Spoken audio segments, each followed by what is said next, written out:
पंढरपूर येथील कासारघाट परिसरात असलेल्या कपोळ धर्मशाळेत बुधवार दिनांक 5 मार्च रोजी एका खोलीस आग लागून 150 गाद्या व लाकडी फर्निचर जळून खाक झाल्याने 2.5 ते 3 लाख रुपयांचे नुकसान झाले।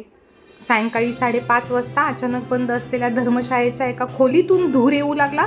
कपोळ धर्मशाळेच्या व्यवस्थापक सौ पद्मा सावजी यांच्या 2 लहान मुलांच्या लक्षात ही बाब आली।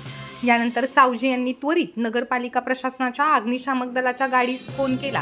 अग्निशामक दल त्वरित 7व्या मिनिटास घटनास्थळी पोहोचले। स्थानिक नागरिक व अग्निशामक दलाचे कर्मचारी यांनी 1 ते 1.5 तासाच्या काळात आग विझवण्यात यश मिळवले।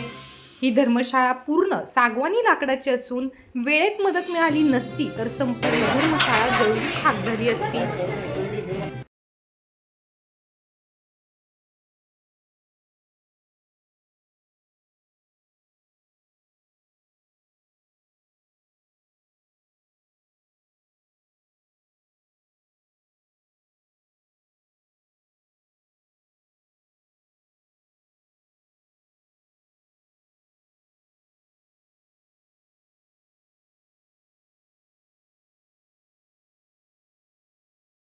आज जी आग लागली होती सुरुवातीला तुमचं नाव सांगा। नमस्कार, मी मीनाक्षी जोशी, कासारघाट येथे राहते, कपोल धर्मशाळे शेजारी। 1-2 तासापूर्वी कपोल धर्मशाळेमध्ये भीषण आग चालू झाली। अचानक समजलं नाही, धूर येत होता फक्त, कुठं आग लागली काय। मग इथं आसपास दर्शन बारीला जे गंधवाले असू, विक्रेते असू, चहावाले, आम्ही सगळेजण आसपास शेजार वगैरे सगळेजण जाऊन तपास घेतला आणि एक्झॅक्टली आग कुठे ते बघून पटपट चालू केलं आग विझवायला। जेवढं पाणी अवेलेबल होतं तेवढ्या पाण्यात काय होईल ते ॲडजस्ट केलं। तोपर्यंत अग्निशामक आलं। अग्निशामक दलांनी पण, त्यांची जी लोक आहेत त्यांनी पण सगळ्यांनी खूप मदत केली। मी असू द्या किंवा मंदार असू द्या, आम्ही सगळेजण पटपट जाऊन आग काढत होतो। अजूनसुद्धा आग थोडीशी आटोक्यात आलेली आहे, थोडीफार। आता अग्निशामक आल्यामुळे आम्ही थोडंसं विश्रांती घेऊन खाली घेऊन आलेलो आहे। नेमकी कशाला आग लागली होती? आतमध्ये खोली बंद होती, म्हणजे कपोल धर्मशाळेमध्ये पद्मा दवे यांचं घर आहे, ते खोली बंद होती त्यांची।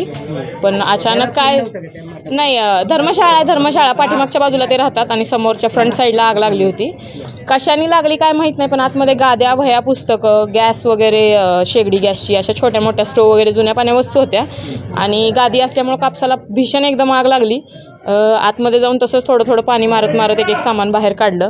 काही अडगळ वगैरे होते, त्यांची भांडी वगैरे, पण गाद्यांचं जास्त प्रमाण होतं, त्यामुळं कापसाला जास्त आग लागल्यामुळे जरा आटोक्यात लवकर आलेली नाही, पण आता आटोक्यात आलेली आहे आग आणि शिवाय अग्निशामक दल पण आलेलं आहे।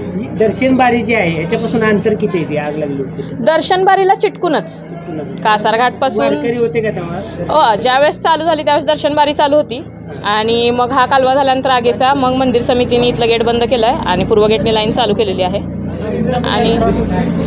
आणि दर्शनबारी चालू होती। पण जरा अग्निशामक दला गाडी यायला, अग्निशामक दलाची खूप जरा त्रास झाला।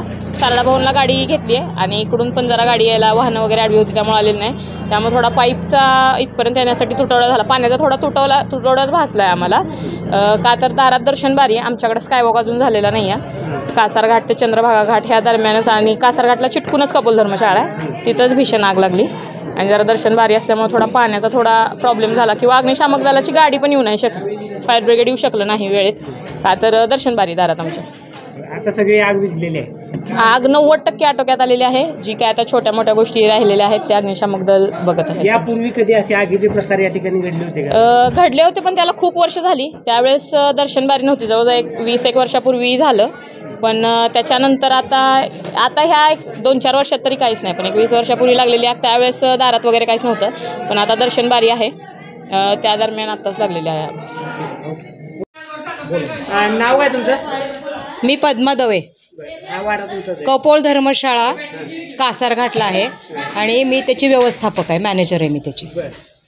काय घडलं नेमकं? किती वाजता घडलं काय? आमची एक कॉर्नरची रूम आहे जी वर्षानुवर्ष लॉक आहे, जी आम्ही वापरत नाही। तिथं आम्ही एक्स्ट्राचं सगळं सामान ठेवलेलं असतं, त्याच्यामध्ये आमचं पूर्ण न वापरायचं फर्निचर, सगळं सागवानी लाकडी फर्निचर, त्याच्यानंतर जवळजवळ 150 गाद्या आणि एक 50 तक्के होते त्याच्यामध्ये आणि स्टँड होते सागवानी लाकडाचे, फळ्या होत्या, जे काही आपल्याला लागत नाही ते सर्व सामान आम्ही त्या रूममध्ये ठेवलेलं होतं।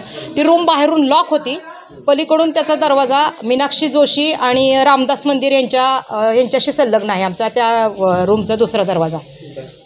आतून आग कशी लागली माहीत नाही, पण 5:30 वाजता पोरं सांगायला लागली की इकडून धूर येतोय। आम्हाला वाटलं की नेहमीप्रमाणे खाली कचरा जाळतात त्याचा धूर येतो, मला वाटलं तेच आहे, पण बाहेरून बघितलं तर आमचं पूर्ण इमारत आमची धुरांनी भरली. तेव्हा आमच्या लक्षात आलं की कोपऱ्यातून आपल्या घरातूनच धूर येतो म्हणून. आणि मग त्यावेळेला आम्ही आग विझवण्याचा प्रयत्न केला. आम्ही काय प्रयत्न करणार, ही 2 छोटी मुलं खाली एक भाडेकरू आमच्याकडे आहेत लखेरे म्हणून, गल्लीतले काय मुलांनी त्यांची 2 छोटी मुलं, आम्ही 5 जणांनी बादलीने पाणी टाकायचा प्रयत्न केला. सगळ्यांना कळलं, सगळे पळत आले. गल्लीतले सगळ्या लोकांनी खूप मदत केली आम्हाला. त्याच्यानंतर फायर ब्रिगेडनी सुद्धा 7व्या मिनिटाला येऊन आम्हाला मदत केली. परंतु दर्शन बारीचे बॅरिगेटिंग आणि दर्शन बारीचा जिना आमच्या दरवाजात असल्यामुळं आमच्यापर्यंत फायर ब्रिगेडची गाडी पोहोचू शकली नाही आणि आमची आग पूर्ण फैलावली. आमचा जर पूर्ण वाडा जळला असता आमच्या सगळ्यांचं आयुष्य पूर्ण धोक्यात होतं. आज आम्ही सगळे जळून मेलो असतो, फक्त कारण ही दर्शन बारी आहे की ज्या दर्शन बारीमुळे आमच्या घरापर्यंत गाडी येऊ शकली. माझा पूर्ण आरोप आहे की हा घराच्या समोर दर्शन बारी नकोच आहे, की ज्या घरापर्यंत ॲम्ब्युलन्स येऊ शकत नाही, फायर ब्रिगेड येऊ शकत नाही, अशी कुठलीही वस्तू आपल्या घरापर्यंत नको आहे. आज आमच्या सगळ्यांच्या जीवाशी खेळ झाला. माझ्याकडे ही लहान 2 मुलं आहेत आणि आमच्या वाड्यामध्ये पण लहान 2 मुलं आहेत. ही सगळी मुलं आमच्या वाड्यातली आहेत. या सगळ्यांच्या जीवाचा खेळ झाला असता जर आज या फायर ब्रिगेडने आम्हाला इतकी मदत केली.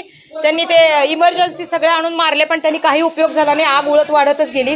त्याच्यानंतर खूप आटोक्यात झालं. आमच्या समोर अलिबागकर मठ आहे, त्यांच्या इथल्या बोरमधून पाईप लावून आम्ही पाणी मारलं. शेजारी रामदास मंदिर, त्यांनी पण आम्हाला पाणी दिलं, परंतु आग आटोक्यात येतच नव्हती. शेवटी काही प्रयत्न करून त्यांनी फायर ब्रिगेडच्या लोकांनी जाऊन अजून पाईप आणले, जोडले आणि आता ते आग पूर्ण विझवण्याचा प्रयत्न करतात. आगीत नुकसान काय काय झालं? आमच्या 150 गाद्या आणि सागवानी फर्निचर जवळजवळ 2.5 ते 3 लाखाचं नुकसान झालं आमचं. तुमची मागणी काय असेल? मला कोण नुकसान भरपाई देणार आहे? कोण देणार आहे नुकसान भरपाई? दर्शन बारीबाबत 100% दर्शन बारीच कारणीभूत आहे. ते पैशाचं जाऊ द्या, पण आम्ही जर सगळे जळून मेलो असतो तर त्याला कोण जबाबदार होतं? पैसे देतील ते आम्हाला, पण आमच्या कुणाच्या जीवाला धोका पोचला असता त्याचं काय झालं असतं? आग कशामुळे लागली, काय कारणच कळायला मार्ग नाही. कारण की आमच्या दरवाजाला बाहेरून कुलूप होतं, दरवाजाला बाहेरून लॉक होतं. आग कशी लागली ते आम्ही काही सांगू, आणि त्या रूम मध्ये लाईटच नाही, त्यामुळे शॉर्ट सर्किट व्हायचा प्रश्नच नाही. जिथं आग लागली ज्या रूमला, हो, त्याला चिटकूनच दर्शन बारी जाते का? समोरच आहे दर्शन बारी, आमच्या घराच्या समोरच दर्शन बारी आहे. जिथं आग लागली हो, त्याच्या समोरच, तिथूनच जाते दर्शन बारी. किती अंतर आहे खोलीपासून? एक 5 फूट असेल, 5 ते 7 फूट असेल. तुम्हाला काय अंदाज कशाचा आहे का, कशामुळे लागली असेल? हो, काय मी अंदाज करू शकत नाही. कुठे काहीतरी पेटलेलं त्या तिथून फेकलं असेल किंवा काय, मी नाही अंदाज करू शकत. दर्शन बारीतून कुणी तर काय टाकलंय भाविकांनी वगैरे? नाही, भाविक काय टाकू शकत नाही, त्यांचं ते त्यांना अलाउड नाहीये, काय म्हणजे बिडी काढी न्यायला अलाउड नाहीये. परंतु माझ्यापर्यंत मदत न पोहोचायला कारणीभूत दर्शन बारी आहे.